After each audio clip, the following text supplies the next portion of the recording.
अस्सलाम वालेकुम बच्चों, उम्मीद है आप ठीक ठाक होगे, मज़े में होगे और जमकर पढ़ाई कर रहे होगे। तो हीट एंड थर्मोडायनेमिक्स का लेक्चर नंबर 6 शुरू करने जा रहे हैं। लेक्चर नंबर 6 बुनियादी तौर पर कोई नया लेक्चर नहीं है, ये लेक्चर नंबर 5 की कंटिन्यूटी में दूसरा लेक्चर है। तो अगर आपने लेक्चर नंबर 5 नहीं देखा हुआ तो लेक्चर नंबर 6 को समझने में आपको दुश्वारी का सामना रहेगा। तो मेरे बच्चे, तरीक़ाकार ये है कि आप पहले लेक्चर 5 देखो, वहाँ पर हमने गैस लॉस को पढ़ने की इब्तिदा की थी। बॉयल्स लॉ, चार्ल्स लॉ, उनके अच्छे अच्छे सवालात हमने लेक्चर 5 में किए थे। लेक्चर नंबर 6 के अंदर हमने गैस लॉस को ही कंटिन्यू करना है। प्रेशर लॉ यानी कि गे-लुसैक्स लॉ समझेंगे।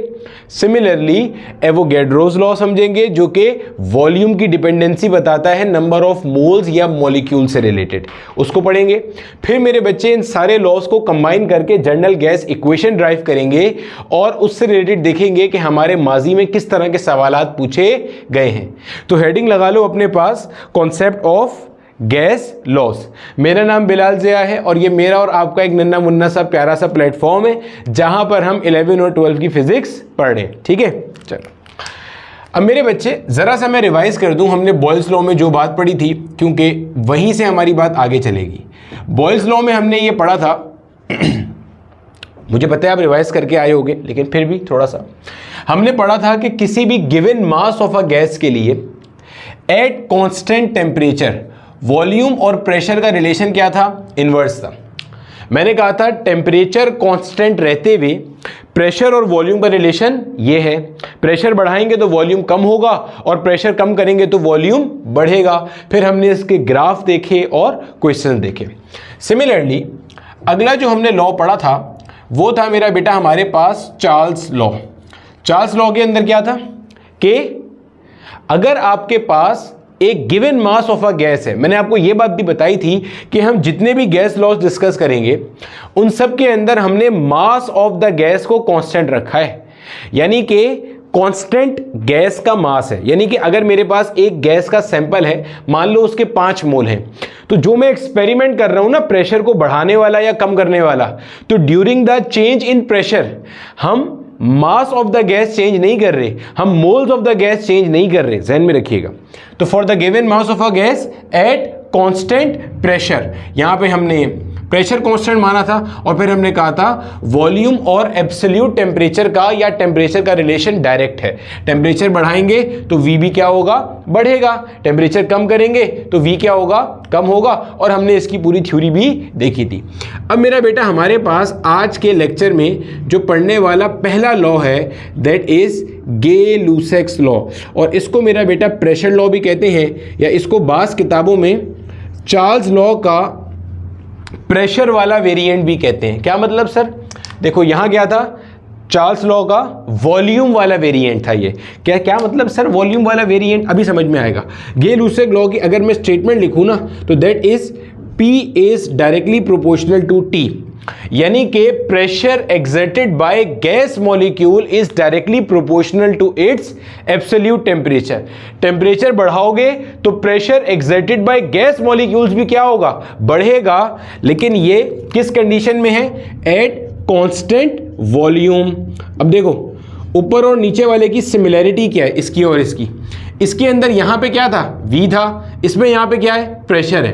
तो ये चार्ल्स लॉ का वॉल्यूम वेरिएंट है, ये चार्ल्स लॉ का प्रेशर वेरिएंट है, ऐसा कहा जाता है बास किताबों में। ठीक है, वरना इसका अलग से हमने एक नाम पढ़ लिया, इसको आप या तो कहते हो गे-लुसैक्स लॉ या क्या कहते हो?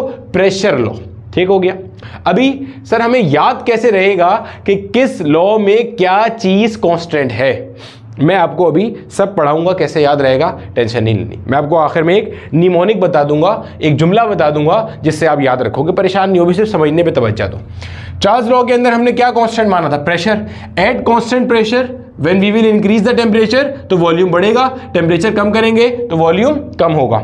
यहां पे एट कांस्टेंट वॉल्यूम, वॉल्यूम को कांस्टेंट रखना है।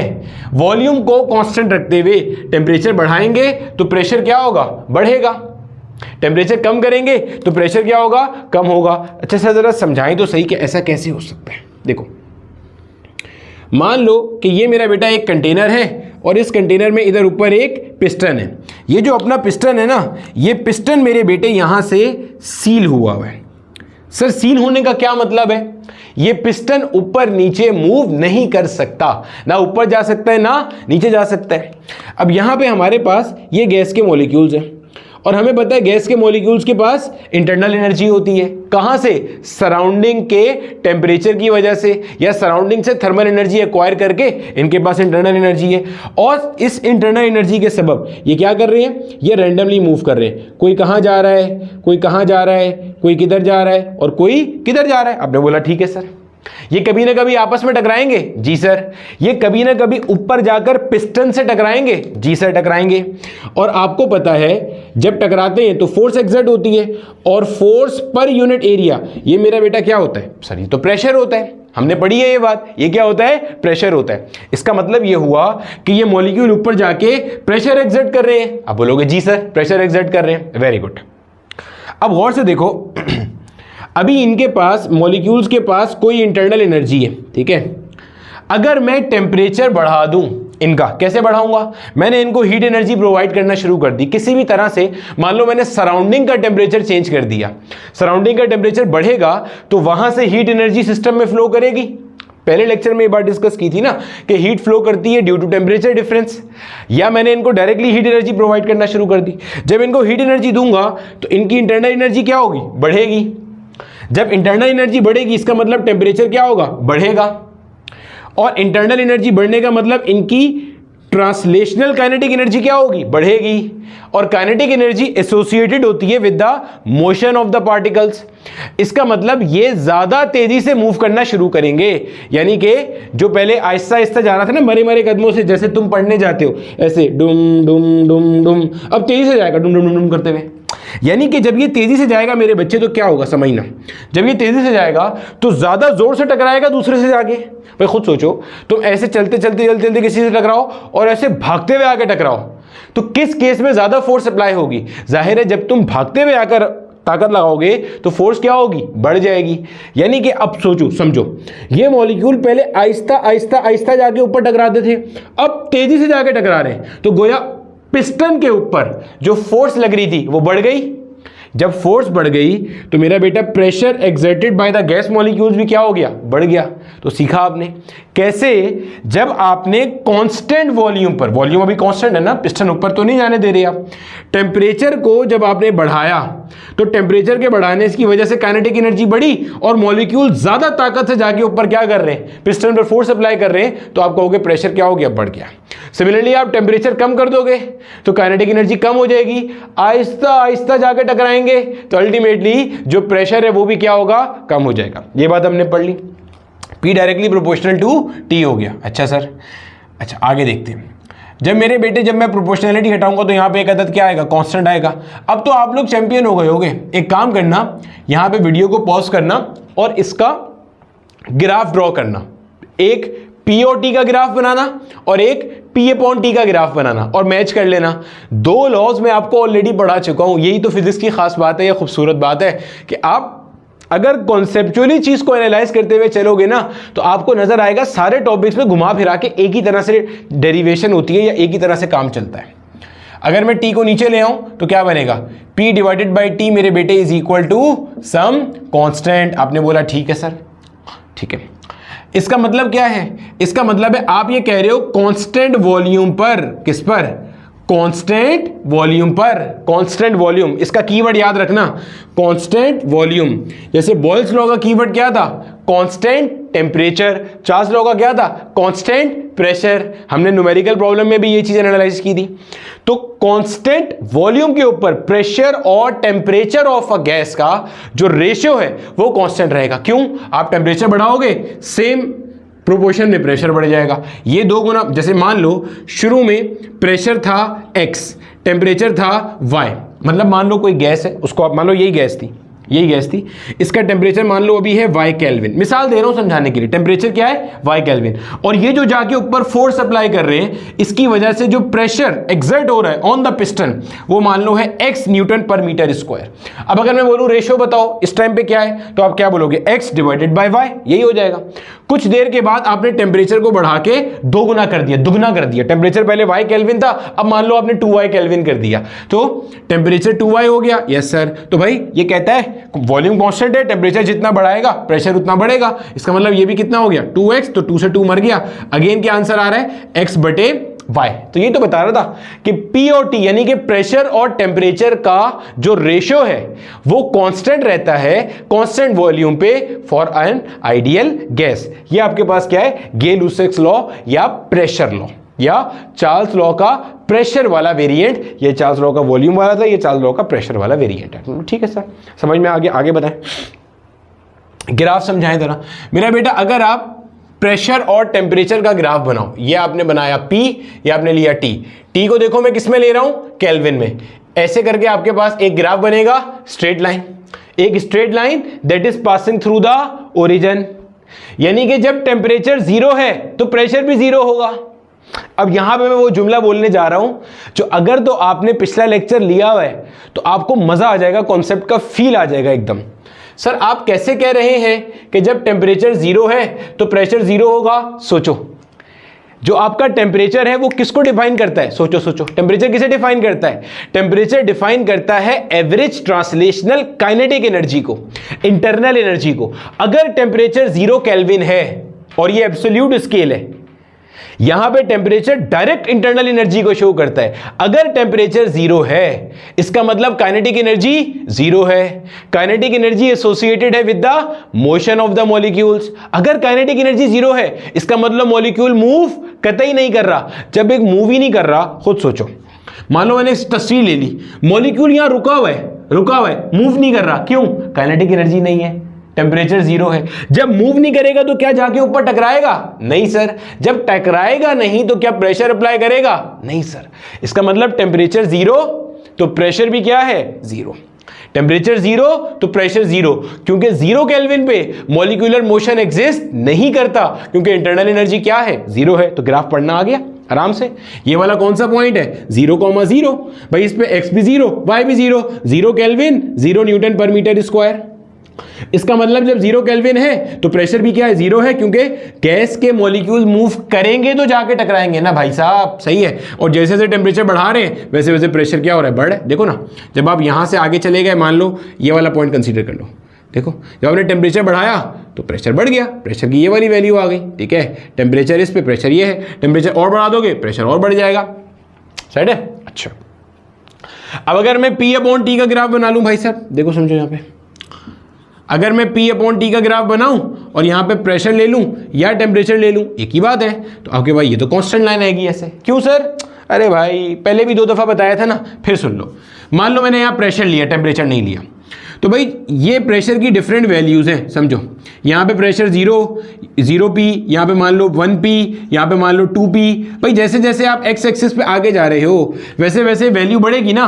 भाई आप जब x पे आगे जाओगे तो वैल्यू क्या होगी? बढ़ेगी। एक तो ये भाई साहब काम नहीं कर रहे, आगे जाएंगे तो वैल्यू क्या होगी? बढ़ेगी। बोल रहे सर आप इतने टाइम बाद लेक्चर बनाते हैं, हम काम नहीं करेंगे। ठीक है, 6 महीने पहले सही काम कर रहा था, अब काम नहीं कर रहा। बोले सर आप ना बहुत रुलाते हैं हमें। चलो देखो यार, अब हमारे पास आगे जा रहे हैं तो प्रेशर का वैल्यू क्या हो रहा है? बढ़ रहा है। ये कहना क्या चाह रहा है? ये कहना चाह रहा है प्रेशर को आप बढ़ाते जाओ, उसके बावजूद प्रेशर और टेम्परेचर का जो रेशियो है दैट विल रिमेन कांस्टेंट। मैं जहां भी के लिख दूं समझ जाना वो क्या है? कांस्टेंट है। प्रेशर और टेम्परेचर का रेशियो क्या रहेगा? कांस्टेंट, क्योंकि प्रेशर बढ़ाएगा टेम्परेचर बढ़ेगा, तो रेशियो अलबत्ता क्या रहेगा? कांस्टेंट रहेगा। ठीक है, इसी को एक और तरह से भी पूछ सकता है भाई, वो यहाँ पे कह देगा, इधर अगर आप ले लो P या T और यहाँ पे आपने ले लिया P/T तो भी ऐसे बन जाएगा। भाई ये वही सब चीज़ें हैं जो पिछले बताई थी और कुछ भी नहीं है।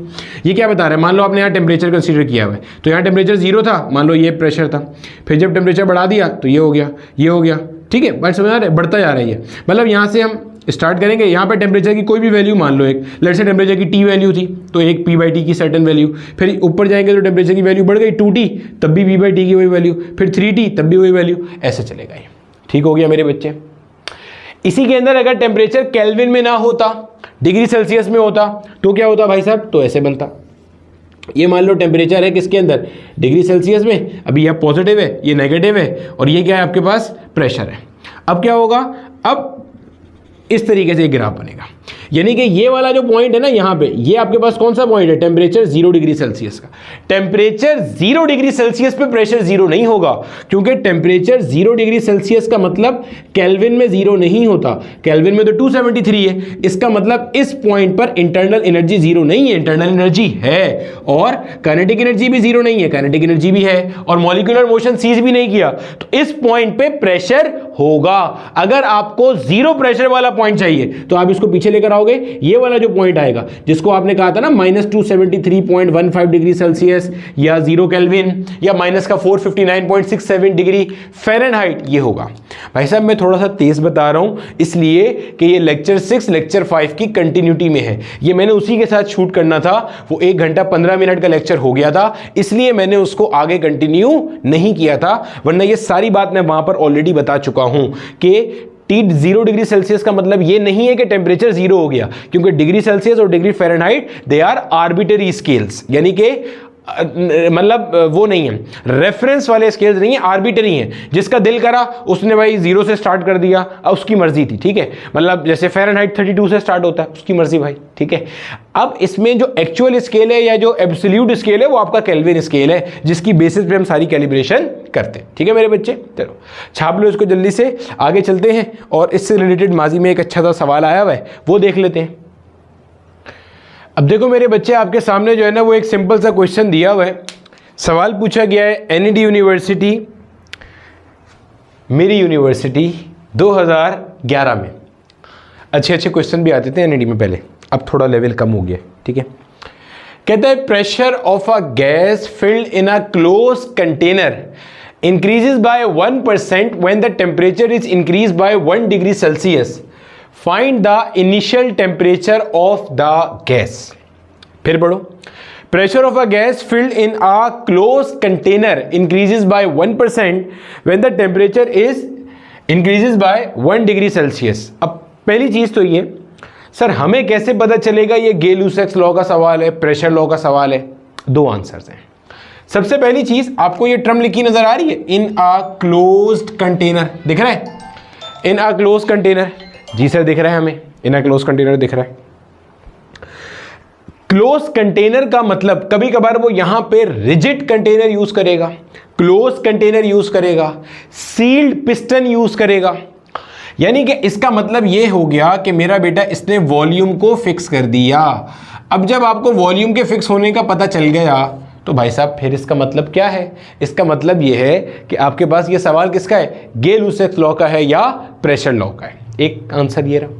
दूसरी चीज, बॉयल्स लॉ में मैंने आइसोथर्मल प्रोसेस लिखवाया था, चार्ल्स लॉ में मैंने आपको आइसोबैरिक प्रोसेस लिखवाया था। ये जो पीछे लॉ गुजरा है गे-लुसैक्स लॉ, इसके अंदर आप लिख लेना isochoric process, isochoric ISOCHORIC, isochoric process, constant volume process, ठीक है। और मैं अभी आपको आखिर में वो भी बता देता हूं कि आप इन सबको याद कैसे रखोगे कि किस प्रोसेस में क्या चीज कांस्टेंट है। खैर, दूसरा जवाब इसका, आप सवाल पढ़ो, सवाल में देखो वो किन दो चीजों के दरमियान में रिलेशन एस्टेब्लिश कर रहा है। कह रहा है कि प्रेशर इंक्रीजेस बाय 1%, गोया एक चीज तो हो गई आपके पास क्या, pressure. When temperature is increase, यानी कि अगली बात किसकी करी, टेम्परेचर की। तो भाई अगली बात किसकी करी, टेम्परेचर की। तो प्रेशर और टेम्परेचर का रिलेशन किस एक लॉ में आता है आपके पास, मतलब टेम्परेचर भी चेंज हो रहा है, प्रेशर भी चेंज हो रहा है, एज वेरिएबल ये दोनों किस एक लॉ में रिलेट करते हैं, तो वो आपका गे-लुसैक्स लॉ है। जाहिर है with the passage of time और प्रैक्टिस के साथ आप भी चीज़ों को पकड़ सकोगे, ठीक है। चलो देखो, हमें ये चीज़ पता है कि कहता क्या है, प्रेशर और टेम्परेचर का रिलेशन क्या है, डायरेक्ट है। हमें शॉर्टकट बनाना आता है, सर आपने सिखाया हुआ है, P1 divided by P2 is equal to T1 divided by T2। अब जो चीज़ आपने नहीं भूलनी या बोंगी नहीं मारनी, दैट इज ये जो टेम्परेचर है ये एब्सोल्यूट टेम्परेचर है, जो कि किस में लिया जाएगा, हमेशा केल्विन में लिया जाएगा। आप लोग ठीक है सर। अब देखो क्या कह रहे हैं, pressure of a gas filled in a close container increases by 1%। अब समझना, यहां पे समझने वाली बात आ गई, यानी कि प्रेशर को आपने 1% बढ़ा दिया। इसका मतलब पहले प्रेशर कितना था, P था, ये इनिशियल हो गया ये, ठीक है। और अब कितना हो गया, आपने 1% बढ़ा दिया, तो पहले P था, इसमें 1% ऑफ P ऐड कर दिया जाएगा। सर ये क्या किया आपने, अरे भाई देखो, एक बंदा है, उसकी सैलरी में 10% का इंक्रीमेंट आया, समझना मिसाल से, भाई एक कोई बंदा है उसकी सैलरी थी पहले 1000 रुपये, मैंने कहा उसकी सैलरी 10% बढ़ गई, तो इसका मतलब क्या भाई, पुरानी सैलरी प्लस 10% ऑफ 1000, भाई यही मतलब हुआ ना। ये थोड़ी है कि ये उसकी फाइनल सैलरी है, नहीं, ये तो इंक्रीमेंट आया है, तो इंक्रीमेंट पुराने वाले में ऐड भी तो करोगे फाइनल निकालने के लिए। पहले प्रेशर क्या था, P था, तो P में कितना बढ़ा, इंक्रीजेस बाय 1%, तो 1% ऑफ P यहां पे आ गया। कैसे लिखेंगे, P प्लस 1% का मायना क्या हो जाएगा, 1 डिवाइडेड बाय 100, ये परसेंटेज का मतलब होता है डिवाइड बाय 100 और ऑफ होता है मल्टीप्लाई, टू P हो गया। ठीक है, तो ये क्या बन जाएगा मेरे बच्चे, ये बन जाएगा P प्लस, ये बन जाएगा आपके पास 0.01 P, ऐड कर दोगे 1.01 P, यानी कि ये है आपके पास इनिशियल प्रेशर और ये है आपके पास फाइनल प्रेशर। देखो लाइन पढ़ो, pressure of a gas filled in a close container increases by 1%, तो देखो 1% बढ़ा है आपके पास ही। Getting my point. अच्छा, बहुत सारे बच्चों की ना गलत फहमी होती है, उनको लगता है सर एंट्री टेस्ट तो आसान आते हैं बहुत ज़्यादा। तो अभी ये मैं जो वीडियो शूट कर रहा हूँ ये कर रहा हूँ 2025 में, 2025 के सितंबर के अंदर। तो एनईडी का एंट्री टेस्ट जुलाई में हो गया, मतलब ये एनईडी के लिए बात नहीं कर रहा, मैं जनरल बात कर रहा हूँ। आपने अगर एनईडी का एंट्री टेस्ट देखा हो जो कि जुलाई में हुआ था, तो उसके बाद ना लीडिंग न्यूज़पेपर्स में जब रिजल्ट अनाउंस किया था अगले दिन एक खबर छपी थी कि चूंकि एनईडी यूनिवर्सिटी सिंध की यूनिवर्सिटी है, तो सिंध के हवाले से खबर थी कि सिंध के मेजॉरिटी बोर्ड्स ऐसे थे कराची को छोड़कर कि जिनके leading grade holders NED university के एंट्रेंस टेस्ट में फेल हो गए थे। A1 grade holders NED university के एंट्रेंस टेस्ट में फेल हो गए। अब आप इस सिचुएशन को एक्स्ट्रापोलेट करके पूरे मुल्क में ले जाओ। देखो, बोर्ड के एग्जाम में एक अच्छे नंबर लेना अलग बात है और किसी एंट्री टेस्ट में यूनिवर्सिटी का टेस्ट क्रैक करना ये एक अलग बात है। पॉइंट समझ में आ रहा है?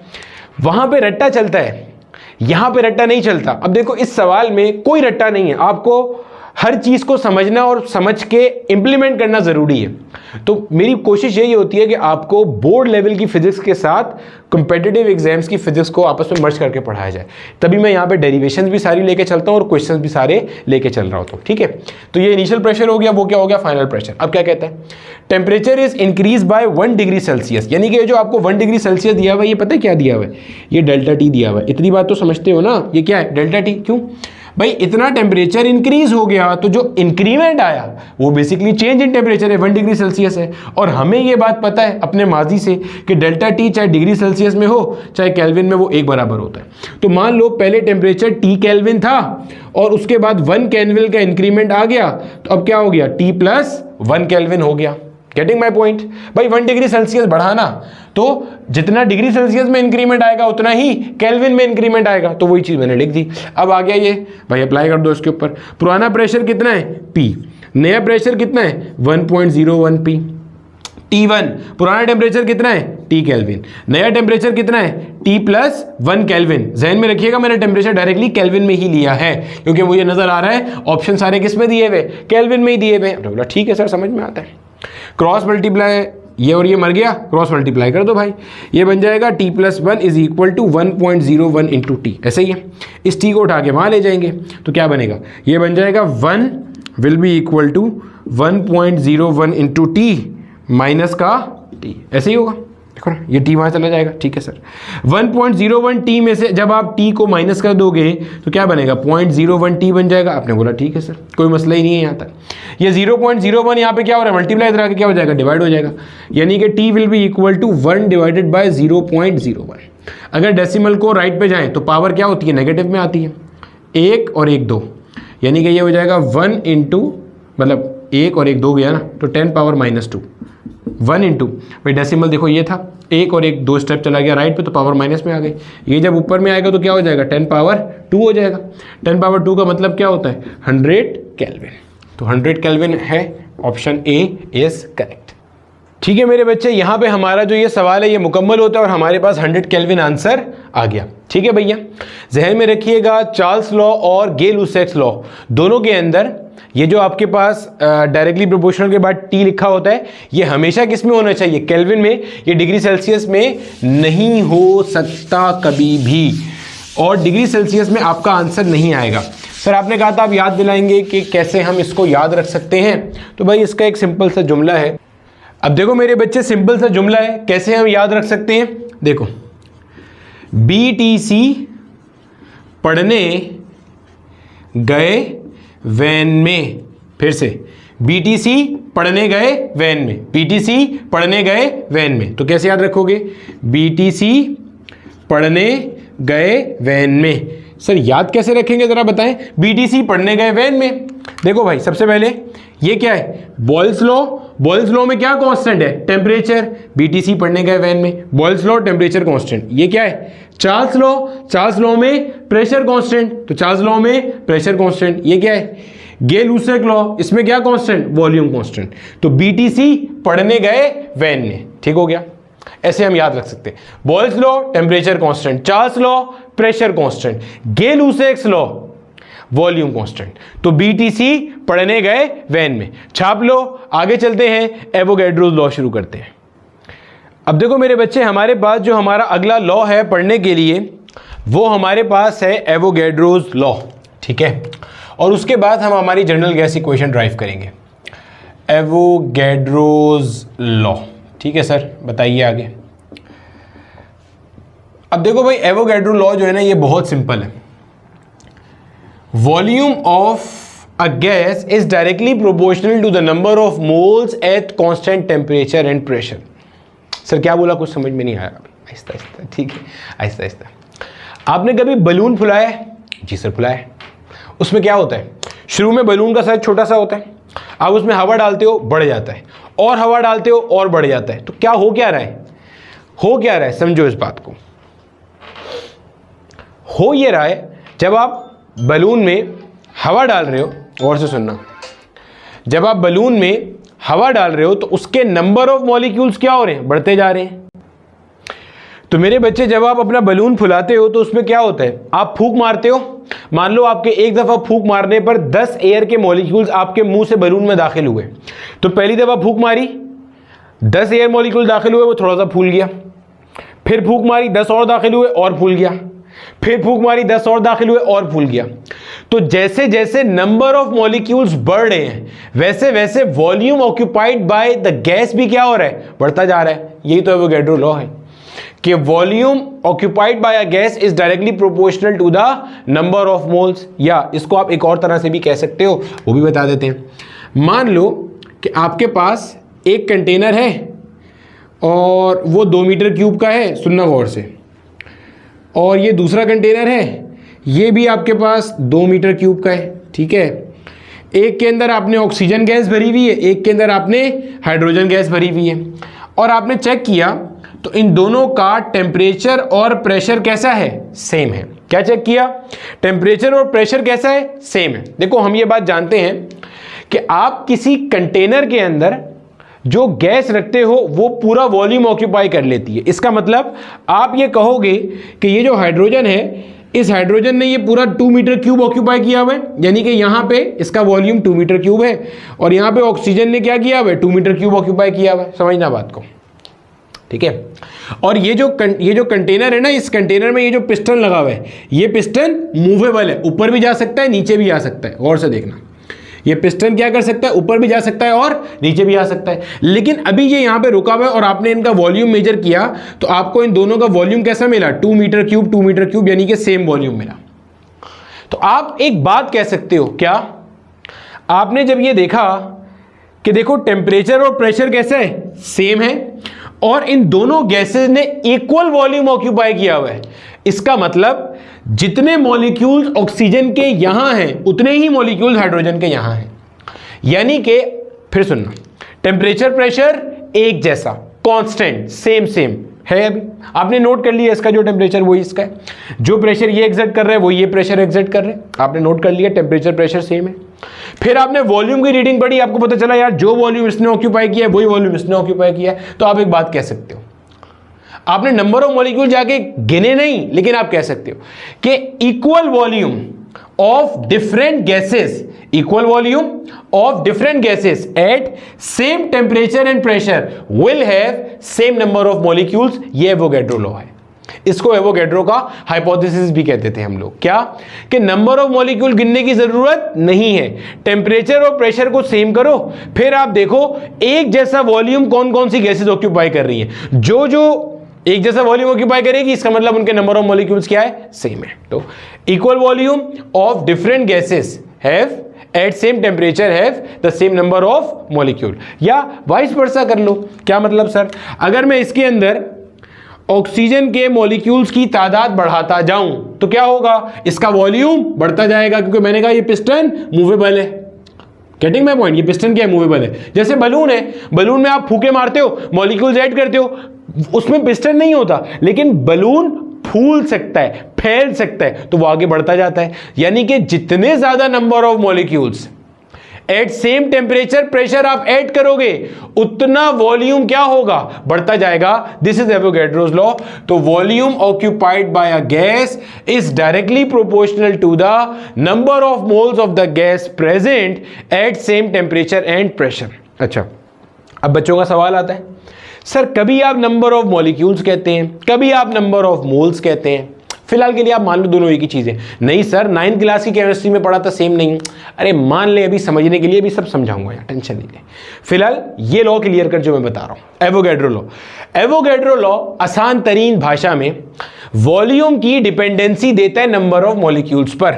यानी कि अगर टेम्परेचर और प्रेशर को कांस्टेंट रखते हुए आप एक फ्लेक्सिबल कंटेनर में नंबर ऑफ मॉलिक्यूल ठूसे जाओगे, ऐड किए जाओगे, तो वॉल्यूम बढ़ता जाएगा। जितने ज्यादा नंबर ऑफ मॉलिक्यूल उतना ज्यादा volume occupied bye the gas in the container होगा। दूसरा इसी को कहने का तरीका कि अगर आपके पास दो फ्लेक्सिबल कंटेनर है, फ्लेक्सिबल मतलब जिसमें पिस्टन ऊपर नीचे हो सकता है, दो डिफरेंट कंटेनर्स हैं, उसके अंदर अगर दो डिफरेंट गैसेस ने एक ही टेम्परेचर प्रेशर पर एक बराबर वॉल्यूम ऑक्यूपाई किया हुआ है, तो आप कहोगे इन दोनों के नंबर ऑफ मॉलिक्यूल्स क्या हैं, सेम है। हालांकि आपने नंबर ऑफ मॉलिक्यूल गिने नहीं जाके, ये एवोगैड्रो लॉ है।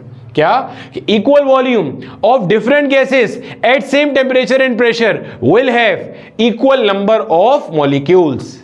अगर सेम टेम्परेचर प्रेशर पर एक गैस का वॉल्यूम ज्यादा है और एक गैस का वॉल्यूम कम है, तो जिसका वॉल्यूम ज्यादा है इसका मतलब उसके पास नंबर ऑफ मॉलिक्यूल्स भी ज्यादा, और जिसका कम उसका मतलब उसके पास नंबर ऑफ मॉलिक्यूल्स कम। तो this is we directly proportional to N. अब सर जरा ये समझाएं मोल क्या होता है। मॉलिक्यूल्स तो पता होगा ना भाई, मॉलिक्यूल्स तो पता होंगे, जैसे एटम होते हैं वैसे मॉलिक्यूल्स होते हैं, सही है। जैसे ऑक्सीजन है, ऑक्सीजन गैस है, तो इसके अंदर इसके मॉलिक्यूल्स एग्जिस्ट करते हैं, दो दो ऑक्सीजन साथ में जुड़ जुड़ के मॉलिक्यूलर फॉर्म में एग्जिस्ट करते हैं, एटम का मजमुआ, ठीक है। अच्छा, अब मोल क्या होता है। अब देखो मेरी बात समझना, गैसेस को ना मेजर करने के लिए डिफिकल्टी थी, क्यों, क्योंकि मॉलिक्यूलर फॉर्म में एग्जिस्ट कर रही थी चीजें, तो उन्होंने आसानी कर ली। उन्होंने कहा जैसे हम जब केले खरीदने जाते हैं तो हम 1 दर्जन केले लेते हैं ना, 1 डजन केले, उसमें 12 आते हैं, आसानी होती है ना कि भाई 5 दर्जन है, इसका मतलब 60 केले हैं। कोई भी चीज़ जब आप दर्जन में लेते हो, जैसे ऑरेंजेस लेते हो, कोई भी चीज़ लेते हो, तो 1 दर्जन ऑरेंज लिया, इसका मतलब 12 पीस आ गए। तो मोल क्या है, इसी तरह का एक यूनिट है, इसी तरह का एक स्टैंडर्ड यूनिट है।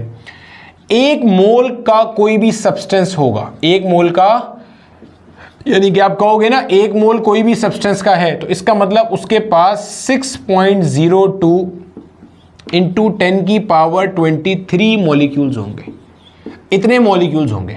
यानी कि इतने मॉलिक्यूल्स को मिलाकर, इतने मॉलिक्यूल्स को मिलाकर जो लफ्ज़ इस्तेमाल किया जाता है वो 1 मोल है, ठीक है।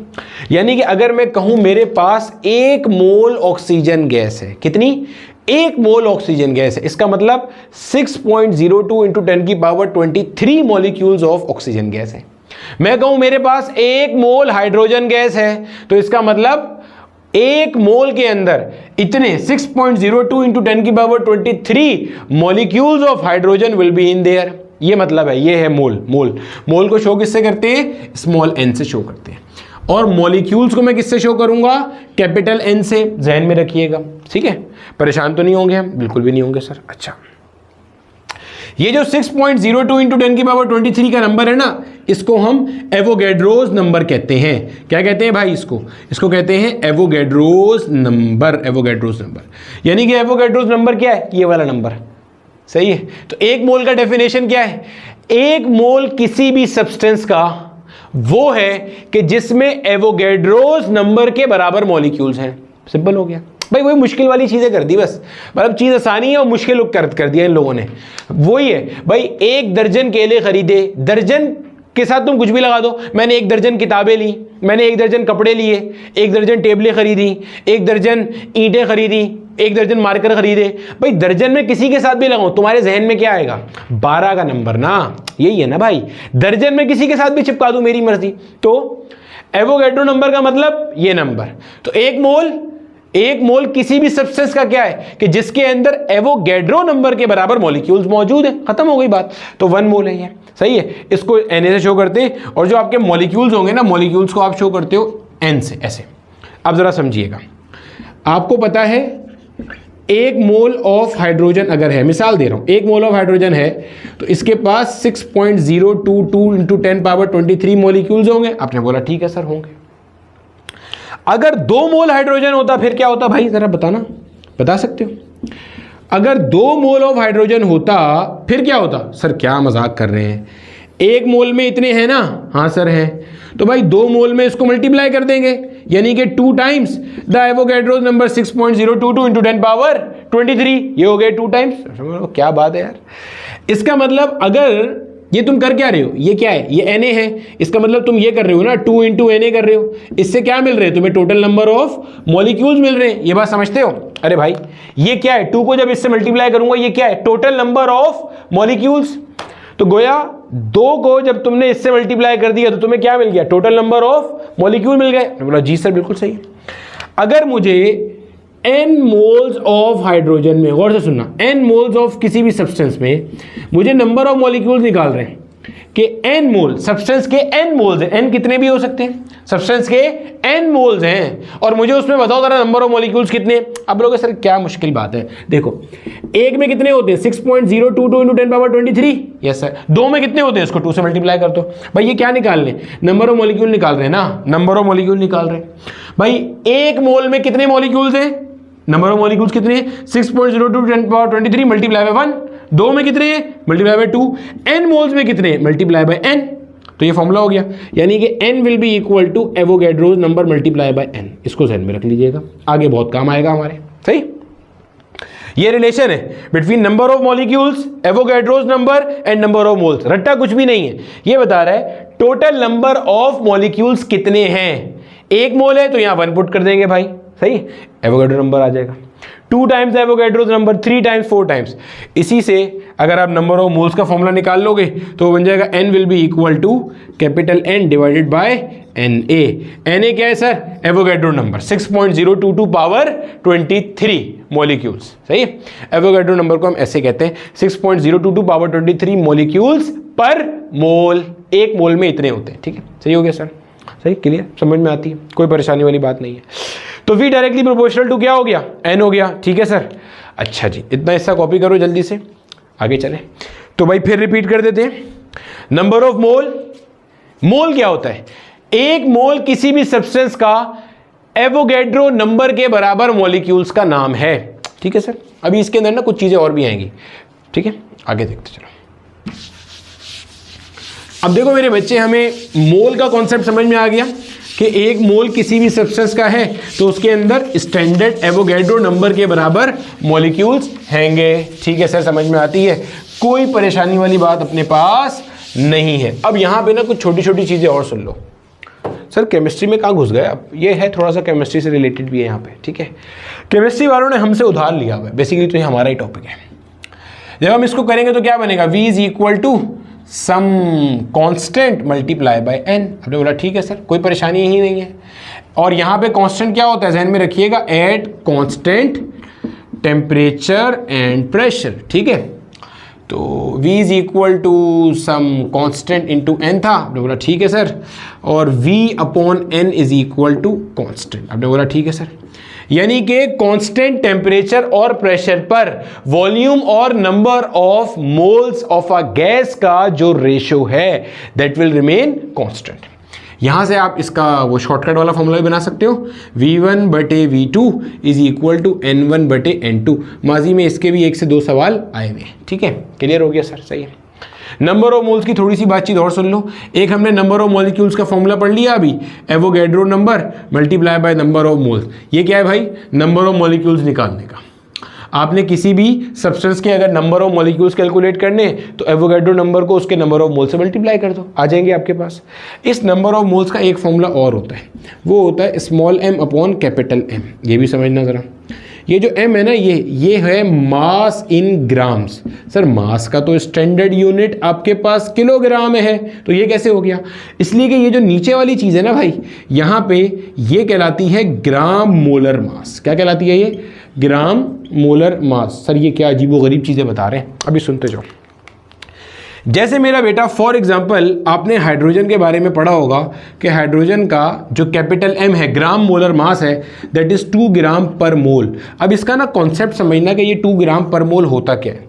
सर ये सब चीज़ें काम आएंगी, बहुत काम आएंगी, इसके बगैर आपसे सवालात बनेंगे भी नहीं, उनका सोचना भी मत के सवालात लगेंगे आपसे, ठीक है। 2 ग्राम पर मोल, इसका मतलब क्या है? मतलब यह है कि भाई अगर मैं 1 मोल हाइड्रोजन गैस लूं, अगर मैं क्या करूं, 1 मोल हाइड्रोजन गैस लूं। अब तुम्हें मतलब पता है, 1 मोल हाइड्रोजन गैस लूं, क्या मतलब? 1 मोल हाइड्रोजन गैस का मतलब क्या हो गया?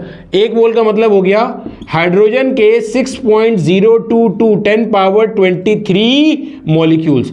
अगर मैं इतने हाइड्रोजन के मॉलिक्यूल्स लूं तो इसका जो मास होगा वो कितना होगा? सबका मिला के 2 ग्राम होगा। 2 ग्राम पर मोल, ये मतलब है ग्राम molar mass.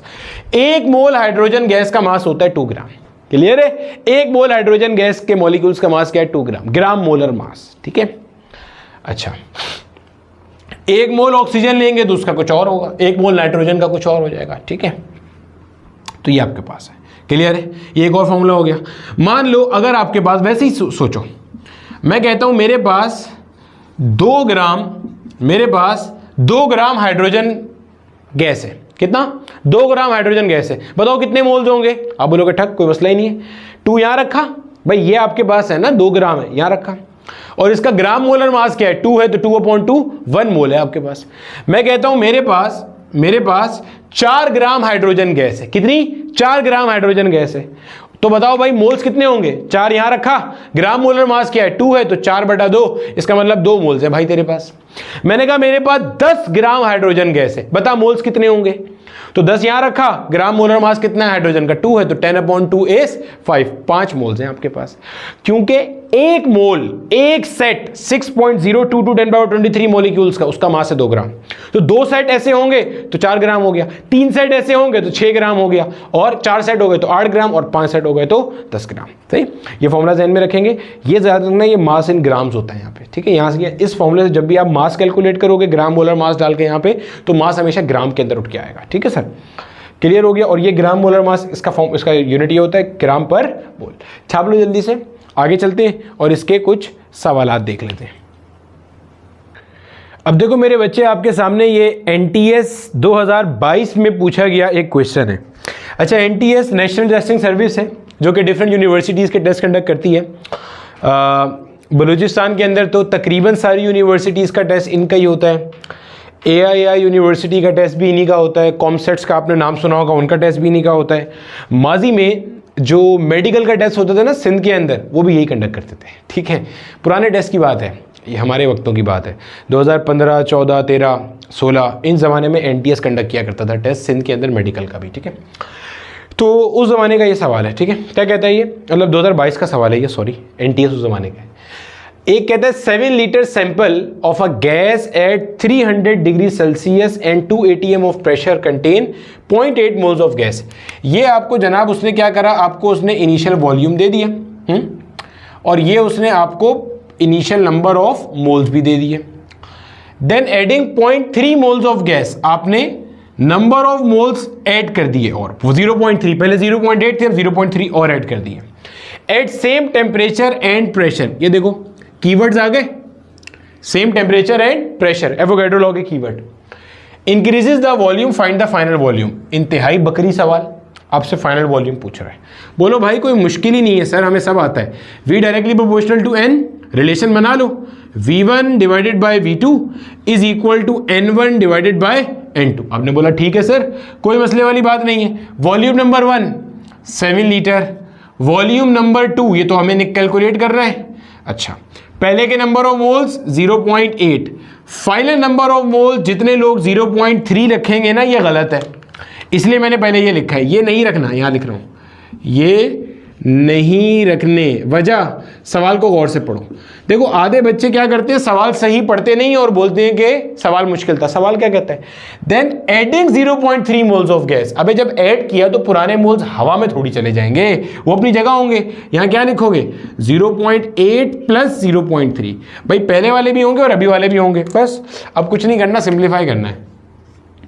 7/V2 is equal to 0.8 plus का 1.1। सही सर, 10 से मल्टीप्लाई डिवाइड कर देंगे तो ये हो जाएगा 8/11। क्रॉस मल्टीप्लाई कर दो भाई, ये बन जाएगा 11 इधर गया तो ये बन जाएगा आपका 77 डिवाइडेड बाय 8, ये हो गया आपका V2। सही भाई, सॉल्व कर लो यार। 8 9 से आपके पास होता है 72, 77 में से 72 गया तो 5 बचा। 8 के टेबल में ये नहीं आता तो डेसिमल लगाया, 0 लगा दिया। 8 6 48, 50 में से 48 गया तो 2 बच गया, फिर 0 लगा देंगे, डेसिमल लगा हुआ है। 8 2 16, 20 में से 16 गया तो 4 बचा, फिर 0 लगा देंगे, डेसिमल लगा हुआ है। और 8 5 हो गया 50। क्या आंसर आ रहा है, 9.625 लीटर्स। यही बात तो हमने पढ़ी थी कि एट कांस्टेंट टेम्परेचर प्रेशर अगर आप नंबर ऑफ मोल्स को बढ़ाते हो तो अल्टीमेटली आपके पास जो वॉल्यूम है वो भी क्या होगा, बढ़ जाएगा। तो पहले 7 लीटर था, अभी कितना हो गया, 9.625 लीटर हो गया। ठीक है मेरे बच्चे, समझ में आती है बात यहां तक, छाप लो जल्दी से। सही है। इसमें एक सवाल आप लोग खुद से भी कर लेना कि अगर मैं आपको बोलता हूं find the percentage change in volume, और उसका आंसर मुझे कमेंट में बता देना। परसेंटेज चेंज कैसे निकालते हैं, चेंज डिवाइडेड बाय इनिशियल। तो चेंज कैसे आएगा, this minus this divided by initial कितना है 7 मल्टीप्लाई बाय 100। तो कमेंट में बता देना, देखते हैं कितनों का सही है, कितने लोग आप सीख चुके हो। ठीक है, परसेंटेज चेंज निकाल लेना। अब यहां तक छाप लो, अब चलते हैं जनरल गैस इक्वेशन की तरफ। अब देखो मेरे बच्चे, जितने आपने गैस लॉस पढ़े हैं उन सारे के सारे गैस लॉस को मिलाने का वक्त आ चुका। हमने सबसे पहले हमारा बॉयल्स लॉ पढ़ा था। बॉयल्स लॉ क्या था, V is inversely proportional to P at constant temperature. फिर हमने हमारा चार्ल्स लॉ पढ़ा था, V is directly proportional to T at constant pressure. फिर हमने हमारा एवोगैड्रो लॉ पढ़ा, V is directly proportional to N। अगर मेरा बेटा इन सबको हम मिला दें तो ये क्या बनता है, V is directly proportional to Tn और अपॉन में क्या आ गया, P आ गया। अगर अब यहां से हम प्रोपोर्शनैलिटी हटाएंगे तो एक अदद क्या आएगा जनाबे वाला, कांस्टेंट आएगा। यहां पे एक अदद क्या आएगा, कांस्टेंट आएगा। साथ में क्या आ गया, Tn डिवाइडेड बाय P। ऐसे ही है, यस सर ऐसे ही है। P को वहां ले जाएंगे उठा के और जो कांस्टेंट है उसकी वैल्यू पुट कर देंगे। तो PV is equal to N और जो कांस्टेंट है इसकी जगह पे हमने क्या लिख दिया, R।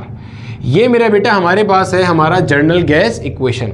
ये जो इसमें आपको R लिखा हुआ नजर आ रहा है ना, ये आपके पास है यहाँ पे यूनिवर्सल गैस कांस्टेंट। क्या है ये आपके पास, ये हमारे पास है universal gas constant. Sir universal से क्या मुराद है कि जो किसी पर डिपेंड ना करे और इसका अपना जो वैल्यू है वो यूनिवर्सली कांस्टेंट है, चेंज नहीं होता। ऐसे आपके कोर्स में दो हैं, एक यूनिवर्सल ग्रेविटेशनल कांस्टेंट और एक आपका यूनिवर्सल गैस कांस्टेंट। और इसकी वैल्यू कितनी है मेरा बेटा, 8.314। सर हमने तो 0.0821 भी पढ़ी है, वो आपने पढ़ी है उस सिस्टम में जहां पे वॉल्यूम लीटर में लिया जाता है और प्रेशर एटमॉस्फेरिक में होता है, एटीएम में होता है। केमिस्ट्री में पढ़ी होगी ना, वॉल्यूम लीटर में होता है और प्रेशर एटीएम में होता है। यहां पे ऐसा नहीं है, यहां पे एसआई यूनिट्स के अंदर सारी बात चलती है। सर एसआई यूनिट जरा बताएं, जरा इसका क्या होगा, अभी बताते हैं।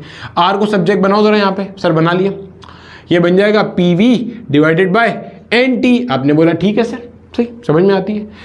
यूनिट यहां से निकाल लेते हैं। प्रेशर की यूनिट क्या होती है, न्यूटन पर मीटर स्क्वायर। आपने बोला ठीक है। वॉल्यूम की यूनिट मीटर क्यूब। सब एसआई में चल रहा है। देखो एन क्या है, नंबर ऑफ मोल्स। टेम्परेचर क्या है, केल्विन। ये मीटर स्क्वायर से 2 मीटर मर गए, क्या बनाइए, ये बनता है न्यूटन मीटर अपॉन में आ गया मोल इनटू केल्विन। यस सर बेटा, न्यूटन मीटर तो वर्क डन के फॉर्मूले से पता है ना हमें, क्या होता है, जूल होता है ना। तो जूल पर मोल पर केल्विन, ये है इसकी यूनिट भाई, जूल पर मोल पर केल्विन। तो 8.314 जूल पर मोल पर केल्विन, माजी में एक दफा इसकी यूनिट भी पूछी गई है, तो फ्री के नंबर है। PV is equal to NRT, general gas equation हमेशा आपके पास वैलिड रहने वाली है, PV is equal to NRT, ठीक है। अच्छा, अब देखो यहां से इसी को हम एक और तरह से भी लिख सकते हैं, जरा समझना यहां पे, for a given mass, for a given mass, for a given mass of gas, यानी कि आपने नंबर ऑफ मोल्स फिक्स कर दिए। भाई जाहिर है जब गैस का मास आपने फिक्स कर दिया, आपने कहा भाई एक कंटेनर में जो गैस मैंने ऐड कर दी बस वही रहेगी, वो चेंज नहीं होगी। तो for a given mass of a gas या for given number of moles, ये क्या बन जाएगा, ये बनेगा PV is directly proportional to T. देखो और से भाई और आसान कर लो, पीवी ऐसे नहीं करो, ऐसे कर लो। मैं कह सकता हूं PV is equal to constant multiply by T. Sir कैसे किया ये आपने? अरे भाई n इंटू आर कॉन्स्टेंट कर दिया ना, आर तो यूनिवर्सल कांस्टेंट था, n आपने ये कह के फिक्स कर दिया for a given mass, for a given मास ऐसे कर दिया। तो टी को यहां ले आओ, क्या बनेगा, PV upon T is equal to some constant, तो रिलेशन बन जाएगा P1 V1 अपॉन T1 पहली स्टेट के लिए is equal to P2 V2 upon T2। इससे हम लोग पता नहीं कितने सवाल सॉल्व करेंगे, ध्यान में रखिएगा, ठीक है। अभी तो बहुत कुछ करेंगे, इब्तिदाई इश्क होता है क्या, आगे आगे देख हीट एंड थर्मोडायनेमिक्स में होता है क्या, सही है। अभी देखते चलो, क्लियर हो गई ये बात, ठीक है सर। इसकी और कोई शक्ल बता सकते हैं? और भी शक्लें हैं भाई इसकी। हाँ, पहले यहाँ पे ना जरा यूनिट अपने सीधे कर लो, हाँ ये बहुत ज़रूरी है, यूनिट यहाँ पे सीधे करना। देखो कहाँ लिखे यहाँ लिख देते हैं। देखो भाई साहब P V is equal to N R T, जरा अपना यूनिट यहाँ सीधे कर लेना, बच्चा यहाँ यूनिट में बहुत मार खाता है। टेम्परेचर तुम्हारा क़यामत आ जाए या कुछ भी आ जाए ना, टेम्परेचर यहाँ हमेशा किस में रहना है, केल्विन में रहेगा हमेशा। डिग्री सेल्सियस में रखा, आंसर गलत। डिग्री फ़ारेनहाइट में रखा, आंसर गलत। आर 8.314 वाला लेंगे, 0.0821 लिया, आंसर गलत। एन तो मोल्स है, कोई परेशानी नहीं है। अब प्रेशर देखो, प्रेशर के ना बहुत सारे यूनिट्स आपका एग्जामिनर लेके चलेगा, आपने कौन सा यूनिट यूज करना है यहाँ पे, न्यूटन पर मीटर स्क्वायर या पास्कल, ये दोनों इक्विवेलेंट है। 1 newton per metre square is equal to 1 pascal, pascal honorary unit है, तो 1 newton per metre square 1 pascal बराबर है। और कौन कौन से यूनिट है जिसमें आपका एग्जामिनर देगा, जैसे अभी मैंने एवोगैड्रो लॉ का सवाल कराया था, उसमें एटीएम लिखा हुआ था, एटमॉस्फेरिक प्रेशर, ये भी एक यूनिट है। तो सर इनका फिर रिलेशन बता दें, कन्वर्जन बता दें। 1 एटीएम बराबर है 101325 न्यूटन पर मीटर स्क्वायर के, यानी कि एटीएम से यहां जाना हो तो मल्टीप्लाई कर देना, न्यूटन पर मीटर को यहां हो तो डिवाइड कर देना। सर ये तो बहुत मुश्किल है, याद कैसे रखेंगे इसको? देखो अभी ये जो तुम्हारा 101325 है, इसमें डेसिमल कहाँ है सर? यहाँ है, मूव करो जरा, 1 2 3 4 5, क्या बना 1.01325 इंटू 10 पावर कहाँ है, लेफ्ट पे आया है ना, तो लेफ्ट पे आने पे पावर कैसी होती है, पॉजिटिव होती है। भाई देखो ना 1 2 3 4 5, तो पावर 4। तो देखो इसको हम अप्रोक्सीमेटली ऐसे भी लिख देते हैं, 1.01 इंटू 10 की power 5 Newton per metre square, यानी कि ऐसा भी लिखा हो सकता है कि एक एटीएम में ये है, यानी कि विदाउट कैलकुलेटर जब हमने करना होगा तो अमूमन हम ये यूज़ कर लेंगे। अगर आपको बोला जाए एक एटीएम प्रेशर में कितना न्यूटन पर मीटर स्क्वायर है, तो ऐसे निकाल लोगे, 1 एटीएम इज 1.01 इंटू 10 की power 5 Newton per metre square. Newton per metre square या पास्कल, ये आपके स्टैंडर्ड यूनिट से जहन में रखिएगा, जैसे ये आपका एसआई यूनिट है। आपने बोला ठीक है सर, समझ में आता है, और बताएं। इसी तरीके से मेरा बेटा कभी कभार वो टॉर या मिलीमीटर ऑफ एचजी में भी आपको प्रेशर दे सकता है, सही है, वो जो जे शेप ट्यूब से निकालते हैं। 1 ATM is equal to 760 millimetre of mercury या एचजी। सिमिलरली कभी कभार टॉर में भी दे देता है, 1 ATM is equal to 760 torr. ये टॉर में प्रेशर, जैसे आप लोगों का जो स्फिग्मोमैनोमीटर होता है, जो ब्लड प्रेशर मेजर करने वाला आला होता है, वो टॉर में मेजर करता है या मिलीमीटर और मरकरी में मेजर करता है। तो ये कन्वर्जन जहन में रखिएगा ताकि आप सवालों में कहीं भी अटके ना। सिमिलरली वॉल्यूम के अंदर भी जहन में रखिएगा, वॉल्यूम में हमेशा हम किस में लेंगे, मीटर क्यूब में लेंगे, ठीक है भाई साहब। 1 मीटर में आपके पास होते हैं 10 डेसीमीटर। अगर आप दोनों तरफ क्यूबिंग कर दें, क्यूब क्यूब क्यूब पावर 3, तो 1 मीटर क्यूब बाई 1 का क्यूब 1 होता है, metre cube as it is आ गया। और 10 का क्यूब क्या हो जाएगा, 1000 या 10 की पावर 3, ये हो गया डेसीमीटर क्यूब। 1 डेसीमीटर क्यूब और 1 लीटर आपस में बराबर होता है। तो ये बन जाएगा आपके पास 10 पावर 3 लीटर, यानी कि 1 मीटर क्यूब में 10 पावर 3 लीटर है। तो मीटर क्यूब से लीटर में जाना है तो मल्टीप्लाई कर देना, लीटर से मीटर क्यूब में आना है डिवाइड बाय 10 पावर 3 या 1000 कर देना, ठीक है। सिमिलरली आपको पता है भाई 1 मीटर में 10 की पावर 2 सेंटीमीटर होते हैं या 100 सेंटीमीटर होते हैं। अगर दोनों तरफ क्यूबिंग करेंगे तो क्या बनेगा, 1 metre cube will be equal to 10 की पावर 6 सेंटीमीटर क्यूब। तो मीटर क्यूब से सेंटीमीटर क्यूब में जाना है 10 पावर 6 से मल्टीप्लाई कर देंगे, और अगर सेंटीमीटर क्यूब से मीटर क्यूब में आना तो 10 पावर 6 से आप डिवाइड कर दोगे। तो ये कुछ बुनियादी बातें थी, इसको आप जहन में रख लोगे, ठीक है, सही है। सिमिलरली कभी कभार आपका एग्जामिनर कहेगा एसटीपी पर कैलकुलेशन करो। एसटीपी क्या है, स्टैंडर्ड टेम्परेचर प्रेशर। तो स्टैंडर्ड टेम्परेचर होता है 0 डिग्री सेल्सियस, केल्विन में कन्वर्ट करेंगे तो 273 केल्विन, और स्टैंडर्ड प्रेशर होता है 1 atmospheric 1 ATM। Newton per metre square में लेंगे तो 1.01 इंटू 10 की power 5 Newton per metre square आ रहा होगा। क्लियर है। स्टैंडर्ड टेम्परेचर प्रेशर का मतलब ये दो चीजें। कई दफा वो बोलेगा कैलकुलेशन करो एसटीपी पे, लेकिन टेम्परेचर प्रेशर लिखकर नहीं देगा, वो आपको खुद से पता होना चाहिए ही चाहिए। सेट है भाई, छाप लो। इसकी मैं आपको एक दो शक्लें और दिखा दूं जिसमें डेंसिटी आ रही है और जिसमें बोल्ट्जमैन कांस्टेंट आ रहा है, फिर हम आगे चलते हैं और इसके सवालात देखते हैं। अब देखो मेरे बच्चे, इसके सवालात पे जाने से पहले कुछ जनरल गैस इक्वेशन की ना और शक्लें भी देख लो, वो भी माजी में आई हुई हैं, पूछी गई हैं। देखो हमें पता है PV इज इक्वल टू होता है हमारे पास nRT। आपने बोला सर जबरदस्त। अब देखो मेरा बेटा, ये अभी पहली शक्ल देख रहे हैं। अब number P pressure, V volume, N number of moles, और नंबर ऑफ मोल्स के ना दो फॉर्मूले मैंने भी आपको थोड़ी देर पहले पढ़ाए थे। एक था mass in gram divided by molecular mass, एक था मेरा बेटा number of molecules divided by Avogadro's number. ये कहां से आया सब आपको निकाल के भी दिखा दिया। ऐसे ही है ना भाई। चलो वैल्यू पुट करो, PV is equal to nRT। n की जगह पे क्या आ गया, n divided by NA into R और T। सही है। ये NA यहां डिवाइड करूं या यहां डिवाइड करूं कोई फर्क नहीं पड़ता। तो देखो इसको मैं ऐसे लिख रहा हूं, R अपॉन NA और मल्टीप्लाई बाय T। सर ये क्या किया, अरे भाई ये NA डिवाइड हो रहा था ना, तो चाहे इधर लिखो इधर लिखो, एक ही बात है। अब ये जो चीज है ना, इसको आप गौर से देखो। ये जो चीज है R अपॉन NA, R क्या है 8.314 और यूनिट क्या है जूल पर मोल पर केल्विन। ठीक है सर। Na क्या है, Na क्या है एवोगैड्रो नंबर। एवोगैड्रो नंबर क्या है, एक मोल में जितने मॉलिक्यूल्स होते हैं। तो आप बोलोगे 6.022 10 की पावर 23, आगे क्या होगा मॉलिक्यूल्स पर मोल। यही है ना भाई, इतने मॉलिक्यूल्स पर मोल, यही बोलोगे आप। और क्या बोलोगे, ऐसे ही है सर। अब देखो जो जो मर रहा है मार दो। ये आपके पास पर मोल से पर मोल मर गया, ठीक है। इसको भाई साहब जब आप सॉल्व करोगे, इस वैल्यू को डिवाइड करके देख लेना, आपके पास ये आएगी 1.38 इंटू 10 की पावर -23 जूल पर केल्विन। पर मोल से पर मोल मर गया। 1.38 10 पावर -23 जूल पर केल्विन। ये मेरा बेटा आपके पास कहलाता है बोल्ट्जमैन कांस्टेंट। क्या कहलाता है, बोल्ट्जमैन कांस्टेंट। सर ये क्या है, अबे भाई दो कांस्टेंट को डिवाइड करके एक नया कांस्टेंट निकाल दिया। R universal gas constant, Na Avogadro number, एक और कांस्टेंट। हर मोल में कितने मॉलिक्यूल है, इतने मॉलिक्यूल है। तो R अपॉन Na एक नया कांस्टेंट बन गया, इसको आप कहते हो बोल्ट्जमैन कांस्टेंट। तो आपका रिलेशन क्या बना, देखो PV is equal to capital N आया एज इट इज, R की जगह पे क्या आ गया K आ गया, और साथ में आ गया T। तो ये एक तरीका इसको लिखने का। PV is equal to NKT। ये N क्या है नंबर ऑफ मॉलिक्यूल्स, ये K क्या है बोल्ट्जमैन कांस्टेंट, ये वैल्यू है। सर क्या ये वैल्यू हमें याद रखनी है, बिल्कुल याद रखनी है, ठीक है। 1.38 पावर -23 जूल पर केल्विन। सही है सर। अच्छा दूसरा तरीका, फॉर्मूला है आपके पास PV is equal to nRT। अब बोलो ठीक है सर।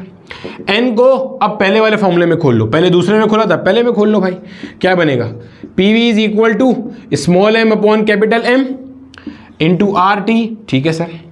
ये जो कैपिटल M है इसको यहां फेंक दो और V को नीचे ले आओ। ठीक है sir. P multiply by M will be equal to small m divided by volume multiply by RT। इसको और से देखो, ये M क्या था mass in grams of the gas. भाई ये मास था ना, कैपिटल M क्या है सर, ये भी मास है। ये 1 मोल गैस का मास है। इसको क्या पढ़ाया था, ग्राम मोलर मास। 1 मोल हाइड्रोजन का कितना मास है, 1 मोल ऑक्सीजन का क्या मास है, ये ग्राम मोलर मास था, सही, इसको मॉलिक्यूलर मास भी कहते हैं। ये क्या है, ओवरऑल मास कितना है भाई, मिसाल के तौर पे इस कमरे में मैंने हाइड्रोजन भरी हुई है, ये तो पता है 1 मोल हाइड्रोजन का मास 2 ग्राम है ना, ये तो कैपिटल एम की वैल्यू हो गई। लेकिन इस कमरे में जो हाइड्रोजन भरी हुई है वो टोटल कितनी है, उसका टोटल मास क्या है, वो ये स्मॉल एम है। तो एम क्या है, total mass of the gas in the container. Small M क्या है, total mass of the gas in the container. आपने कंटेनर में जो गैस भरी हुई है उसका टोटल मास क्या है भाई, 1 मोल का तो ये रहा टोटल भाई, अगर उसके अंदर मान लो 1000 मोल्स है तो टोटल भी तो कोई मास होगा, वो ये है, ठीक है। तो ये क्या है, मास डिवाइडेड बाय वॉल्यूम। फिर सुनो, ये गैस का कितना मास है, टोटल गैस का कितना मास है, ये टोटल कितना वॉल्यूम ऑक्यूपाई किया है। आपने एक चीज पढ़ी होगी जिसको हम कहते थे डेंसिटी या वॉल्यूमेट्रिक डेंसिटी। तो वॉल्यूमेट्रिक डेंसिटी का फॉर्मूला क्या था, मास ऑक्यूपाइड डिवाइडेड बाय वॉल्यूम। तो देखो यही तो हो रहा है कि कितना मास है गैस का डिवाइडेड बाय कितना वॉल्यूम ऑक्यूपाई किया। तो मास पर यूनिट वॉल्यूम ये क्या है, डेंसिटी है। तो एक और फॉर्मूला क्या बन गया, Pm is equal to rho into R into T. तो Pm is equal to rho into R into T. P pressure exerted by the gas molecule, M molecular mass, gram molar mass, 1 mole gas का कितना मास है, रो क्या है, density, सही है। R universal gas constant, T kelvin. एक ध्यान में रखना, फॉर्मूला चीज ध्यान में रखना, मैंने ये कहा था इस नंबर ऑफ मोल्स वाले फॉर्मूले से जब ये m निकालोगे तो वो ग्राम में आएगा। ये मैंने नहीं कहा कि जब आप m निकाल के छोड़ दोगे तो उसको आपने ग्राम में ही छोड़ देना है, किलोग्राम में कन्वर्ट लाजमी करना है। फिर सुनो मैंने क्या कहा था, मैंने कहा था अगर आपको नंबर ऑफ मोल्स पता है और मॉलिक्यूलर मास पता है and you are going to calculate the total mass जो कि गैस का है यहां से, तो वो ग्राम में आएगा। लेकिन किलोग्राम में आप कन्वर्ट करोगे क्योंकि हम सारी कैलकुलेशन ऐसा ही सिस्टम में करते हैं। वेरी सिमिलरली अगर कभी ये फॉर्मूला जिंदगी में लगाने की जरूरत पड़ी तो यहां पे ये जो ग्राम मोलर मास है इसको मैं किलोग्राम मोलर मास में कन्वर्ट करूंगा। क्यों, क्योंकि सारी कैलकुलेशन ऐसे यूनिट्स में रहेंगी ना। तो अगर यहां पे हाइड्रोजन की वैल्यू डालनी होगी, सुनना, तो हाइड्रोजन की वैल्यू क्या है, 2 ग्राम पर मोल, यहां पे इस जगह पे डालने के लिए तो मैं 2 नहीं डालूंगा, यहां पे मैं क्या करूंगा, मैं बोलूंगा भाई ग्राम से किलोग्राम में कैसे जाते हो, डिवाइड बाय 1000 करके। 1 किलोग्राम में 1000 ग्राम होते हैं, किलोग्राम से ग्राम में जाने के लिए मल्टीप्लाई करते हैं, ग्राम से किलोग्राम में आने के लिए डिवाइड करते हैं। तो मैं बोलूंगा 2 डिवाइडेड बाय 1000 किलोग्राम पर मोल। अब ये वाली वैल्यू में लाके यहां पुट करूंगा कैपिटल एम की जगह, इसको अपने पल्लू से बांध लेना, जहन में रख लेना ताकि कभी भी गलती ना हो। क्लियर है, चलो छाप लो जल्दी से। एक सवाल करते हैं, उसके बाद 1-2 सवाल और करते हैं ताकि हम जर्नल गैस इक्वेशन को अपने मंतकी अंजाम तक पहुंचा सकें। अब देखो मेरे बच्चे, आपके सामने एक सिंपल सा क्वेश्चन है जिससे हम अपने एवोगैड्रो लॉ को मजीद जस्टिफाई भी कर रहे होंगे। कहते हैं find the volume occupied by बोल रहे भाई साहब वॉल्यूम निकालो, find the volume occupied by 1 mole of a gas, कोई भी गैस है उसका 1 मोल है, at STP standard temperature pressure. अभी देखो पता चलेगा आपने जो एवोगैड्रो लॉ है ना वो कितने अच्छे से पढ़ा है, कॉन्सेप्ट का फील आएगा आपको, सही है। आपको कहता है भाई PV is equal to nRT, आपने बोला ठीक है सर। स्टैंडर्ड टेम्परेचर प्रेशर का मतलब क्या है, टेम्परेचर हो गया 0 डिग्री सेल्सियस यानी कि 273 केल्विन, ठीक है सर। प्रेशर हो गया कितना, 1 एटमॉस्फेरिक, और अगर ये तो नहीं पुट करना है, ऐसा ही वाली वैल्यू पुट करनी है तो क्या होगा 1.01 इंटू 10 की power 5 Newton per metre square. बोला ठीक है सर, ठीक है भाई साहब। वॉल्यूम आपने निकालना है तो V will be equal to nRT divided by P, यही बनेगा जी सर, यही बनेगा। n की जगह क्या आया 1, ये आया 8.314, टेम्परेचर कितना है 273 केल्विन डिवाइडेड बाय प्रेशर कितना है 1.01 इंटू 10 पावर 5। सिंप्लीफाई करो इसे, मैं भी कैलकुलेटर लेके सिंप्लीफाई कर लेता हूं, आप इसको कैलकुलेटर के बगैर भी कर सकते हो। 273 को 8.314 से आपने सिंपल क्या करना है, मल्टीप्लाई करना है and you will get your answer. 273 into 8.314 divided by 1.01 into 10 power 5, ठीक है मेरे बच्चे। आंसर आता है 0.02247, 0.02247, ये आता है आंसर आपके पास, ठीक है सर, ठीक है। और इसकी यूनिट क्या रहेगी, मीटर क्यूब, क्योंकि जाहिर है मैंने सारे ऐसे यूनिट लिए थे। अगर मैं डेसिमल को यहां ले आऊं इस जगह पे तो क्या बनेगा, ये 22.47 इंटू 10⁻³ यही बनेगा ना भाई, इंटू 10⁻³ क्यों? डेसिमल राइट में गया, राइट में जाता तो पावर नेगेटिव में आती है, मीटर क्यूब। अब बोलोगे सर ऐसे ही है, हमें पता है 1 मीटर क्यूब के अंदर 10⁻³ डेसीमीटर क्यूब होते हैं। अब बोलोगे जी सर ऐसे ही है, ऐसे ही है। और 1 मीटर क्यूब के अंदर 10⁻³ लीटर्स भी होते हैं। बोलोगे सर ऐसे ही है, बिल्कुल आप सही फरमा रहे हैं। 1 डेसीमीटर क्यूब 1 लीटर बराबर होता है। मीटर क्यूब से डेसीमीटर क्यूब में जाना तो 10⁻³ से मल्टीप्लाई कर देंगे। मैं क्या कर रहा हूं, ये जो पूरा मेरा वैल्यू आया है ये किस में आया है? मीटर क्यूब में। मैं इसको लेके जा रहा हूं डेसीमीटर क्यूब में। जरा सुनना, अभी कॉन्सेप्ट का फील लेते हैं, ठीक है। तो 10⁻³ से मल्टीप्लाई कर दूंगा तो बन जाएगा 22.47 into 10⁻³ multiply by 10⁻³ decimetre cube में कन्वर्ट हो गया। ये 10⁻³ 10⁻³ मर गया। इसका मतलब आपने क्या सीखा? आपके पास आंसर आया 22.47 डेसीमीटर क्यूब। आप राउंड ऑफ कर लो इसे तो 22.4 बन जाएगा ये। सर हमने तो 22.41 पढ़ा था, तो मैंने भी तो यहाँ पे राउंड ऑफ वैल्यू ली है ना। एग्जैक्ट वैल्यू क्या है? 101325, तो मैंने वो तो नहीं ली समझाने के लिए, ठीक है। इसको आप समझ लो कि ये मेरे बच्चे आपके पास क्या आ रहा है? 22.4 डेसीमीटर क्यूब आ रहा है। अब देखो आपने सीखा क्या है, जरा ये बात समझो। क्या मैंने आपको यहाँ पे ये बताया कि ये कौन सी गैस थी? नहीं। कहीं मैंने आपको बताया ये हाइड्रोजन है, ऑक्सीजन है, नाइट्रोजन है, कार्बन डाइऑक्साइड है, कार्बन मोनोऑक्साइड है? नहीं। सवाल पढ़ो क्या लिखा है, फाइंड द वॉल्यूम, वॉल्यूम फाइंड करें occupied by 1 mole of a gas at STP. अब एवोगैड्रो लॉ पढ़ो क्या था, हमने ये पढ़ा था equal volume of different gases at same temperature pressure will have the same number of moles। अगर टेम्परेचर प्रेशर सेम है और डिफरेंट गैसेस ने सेम वॉल्यूम ऑक्यूपाई किया हुआ है, इसका मतलब उनके नंबर ऑफ मोल्स भी सेम है। इसको उल्टा करके पढ़ो, अगर सेम टेम्परेचर प्रेशर है, सुनो सुनो सुनो, अगर सेम टेम्परेचर प्रेशर है और 10 डिफरेंट गैसेस हैं और सबके नंबर ऑफ मोल सेम है, इसका मतलब सबका जो वॉल्यूम ऑक्यूपाई होगा वो भी एक जैसा होगा। सबूत मिल गया। फिर सुनो, एवोगैड्रो लॉ में क्या पढ़ा था? एवोगैड्रो लॉ में क्या पढ़ा था? Equal volume of different gases at standard temperature pressure will have the same number of moles. उल्टा कर दो, स्टैंडर्ड का लफ्ज भी नहीं था, at same temperature pressure. Same temperature pressure पे 10 डिफरेंट गैसेस हैं, सबके सेम नंबर ऑफ मोल्स हैं। आपने मान लो मोल्स कैलकुलेट कर लिए, सबके 10 नंबर ऑफ मोल्स, सबके सेम नंबर ऑफ मोल्स हैं। तो इसका मतलब वो वॉल्यूम भी कैसा ऑक्यूपाई करेंगी? एक बराबर। देखो ये तो हुआ है। Find the volume occupied by 1 mole of a gas at STP. कोई सी भी गैस है एसटीपी पर, स्टैंडर्ड टेम्परेचर प्रेशर पर, भाई ये भी तो सेम टेम्परेचर प्रेशर की एक कंडीशन है ना।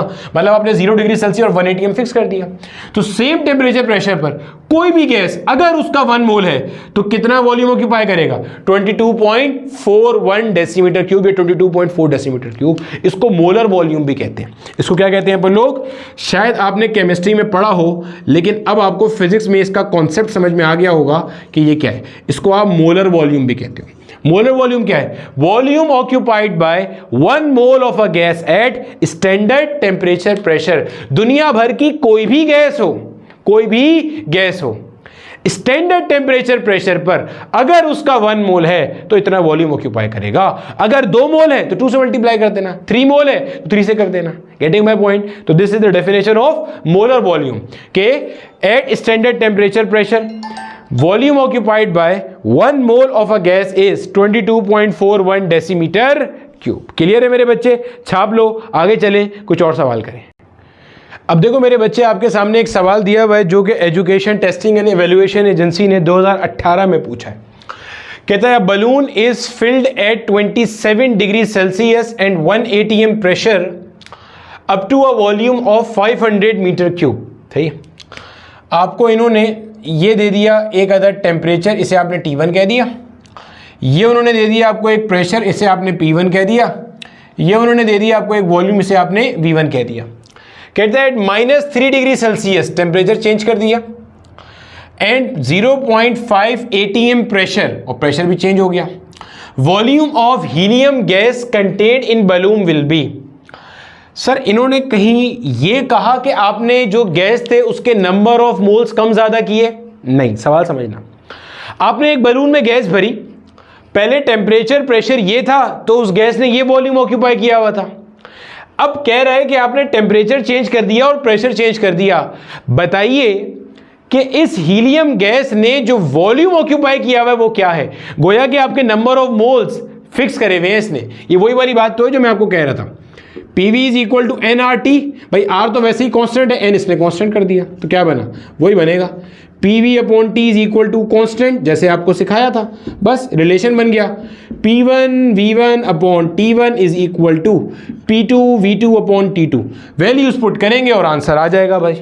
P1 कितना है, 1 ATM। सर आपने तो कहा था न्यूटन पर मीटर स्क्वायर में लिखेंगे, न्यूटन पर मीटर स्क्वायर में लिख लो भाई, आपको भी जवाब मिल जाएगा कि मैंने क्यों नहीं लिखा था, अभी मिल जाएगा। चलो ऐसे ही करेंगे ना भाई, 1 ATM is 1.01 power 5 Newton per metre square, ठीक है। V1 कितना है भाई, वॉल्यूम 1 500 मीटर क्यूब, भाई कोई मसला ही नहीं है, सही है। टेम्परेचर 1 ध्यान में रखना, डिग्री सेल्सियस में नहीं रखना, तो 27 प्लस 273, ठीक है सर। P2 कितना है भाई, 0.5 ATM, तो भाई 0.5 और उसमें कैसे जाएंगे 1.01 इंटू 10 पावर 5। V2 तो आपने कैलकुलेट करना है, volume of the gas contain in balloon आपने निकालना है। T2 टेम्परेचर कितना है, -3 डिग्री सेल्सियस है, आपने इसको 273 में, मतलब आपने 273 ऐड करके उसमें कन्वर्ट कर लिया। अब देखो जो मैं उसको ATM में ही लेके जा रहा था, रीज़न ये थी कि देखो ये और ये फैक्टर तो वैसे ही कट गया, इसलिए मैं उसको ATM में रखता था, क्योंकि मुझे पता था इसने कैंसिल हो जाना है। तो सर इसको भी फिर रख लेते, नहीं ये प्लस हो रहा है, फर्क समझना। ATM से न्यूटन पर मीटर स्क्वायर में जाने के लिए आप मल्टीप्लाई कर रहे हो तो ये कैंसिल हो जाएगा, लेकिन डिग्री सेल्सियस से केल्विन में जाने के लिए आप 273 प्लस कर रहे हो तो वो कैंसिल नहीं होगा।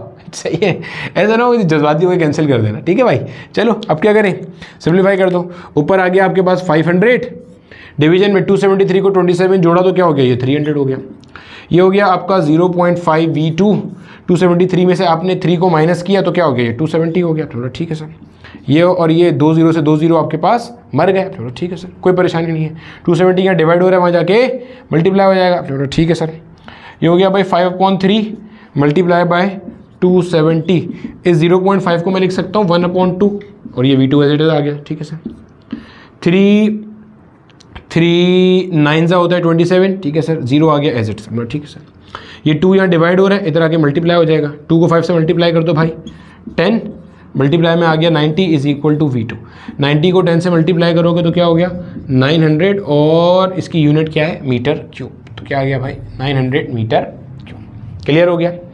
तो मेरे बच्चे इस तरह के सवालात आपके जर्नल गैस इक्वेशन से पूछे जाते हैं अक्सर व बेशतर। आपको आपकी स्क्रीन के ऊपर 1 से 2 होमवर्क क्वेश्चन नज़र आ रहे होंगे, साथ में उनके करेक्ट ऑप्शंस भी मौजूद होंगे। यहाँ पर हमारा गैस लॉस का दूसरा लेक्चर मुकम्मल होता है। अभी भी इसमें कुछ अच्छे सवालात ग्राफ से रिलेटेड, प्रेशर, वॉल्यूम और टेम्परेचर के रिलेशन से रिलेटेड बाकी हैं, और साथ ही साथ Dalton's law of partial pressure और Graham's law of diffusion of gases के भी बाकी हैं, जो कि मेरे बच्चे हम इसके बाद कवर कर रहे होंगे। तो मुझे उम्मीद है आपने बहुत अच्छे से एंजॉय किया होगा और आपको मज़ा आया होगा।